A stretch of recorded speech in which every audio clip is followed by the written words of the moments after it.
মানুহ এজন কেনেকুৱা সেইটো গুৰুত্বপূৰ্ণ নহয়, কিন্তু সেই মানুহজনৰ ওচৰত কি আছে সেয়াহে গুৰুত্বপূৰ্ণ। মানুহৰ মুখ বন্ধ কৰাতকৈ নিজৰ কাণ দুখন বন্ধ ৰাখক, জীৱনটো সুন্দৰ হৈ পৰিব। কন্দুৱাব সকলোৱে জানে, কিন্তু যিজনে আপোনাৰ বাবে কান্দিছে তেওঁক কেতিয়াও আপোনাৰ পৰা দূৰ নকৰিব।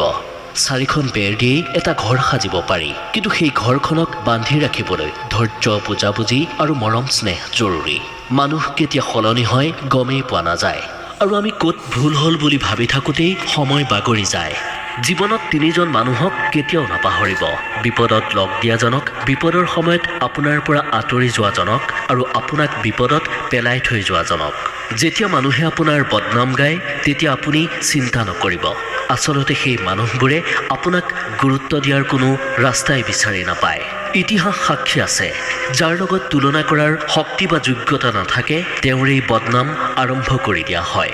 আপুনি যিমানেই ভাল হ'ব আপোনাৰ ওজন সিমানেই অদৰকাৰী মানুহবোৰতকৈ বাঢ়িব। সময় এখন বোৱতী নদীৰ দৰে, আমি একেখিনি পানীকে দুবাৰ সেৱন কৰিব নোৱাৰোঁ, কিয়নো যি সোঁত বৈ গৈছে সেয়া কেতিয়াও ঘূৰি নাহে। সাৱধানে থাকিব সেইসকলৰ পৰা যাৰ হৃদয়তো মগজু থাকে। কোনো মানুহ নিজেই সলনি হৈ নাযায়।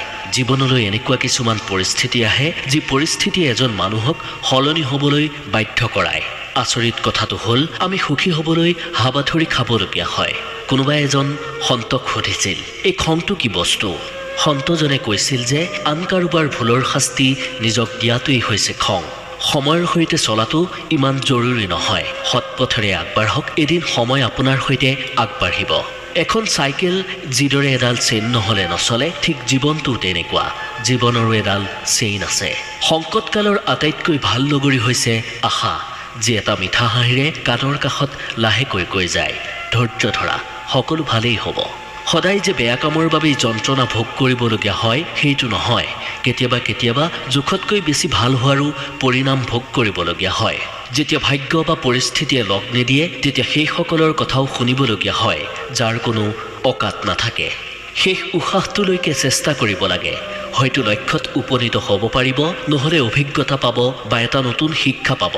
কোৱা হয় প্ৰেমৰ আৰম্ভণি চাৰি চকুৰ মিলনেৰে হয়, কিন্তু এটা কথা মনত ৰাখিব, প্ৰেমৰ দামো চকুলোৰে দিবলগীয়া হয়।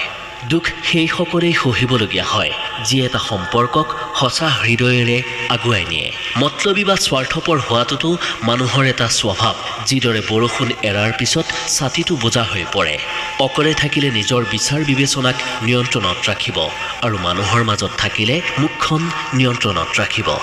যদি পাৰ হৈ যোৱা সময় ভাল আছিল সেয়া স্মৰণীয়, আৰু যদি পাৰ হৈ যোৱা সময় দুৰ্বিষহ তেন্তে সেয়া কেৱল এটা অনুভৱ, এটা অভিজ্ঞতা। পৰিস্থিতি আমাৰ বাবে সমস্যা হৈ থিয় নিদিয়ে, কিন্তু যেতিয়া পৰিস্থিতিৰ সৈতে মোকাবিলা কৰিব নোৱাৰে তেতিয়া সেই পৰিস্থিতি সমস্যা হৈ থিয় দিয়ে।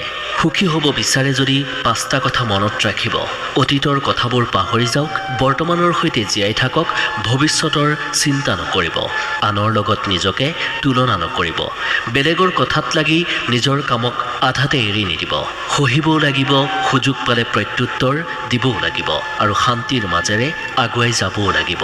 সাগৰ বিশাল হ'লেও নিজৰ সীমা পাৰ নকৰে, কিন্তু মানুহ ক্ষুদ্ৰ হৈও নিজৰ সীমা পাহৰি যায়।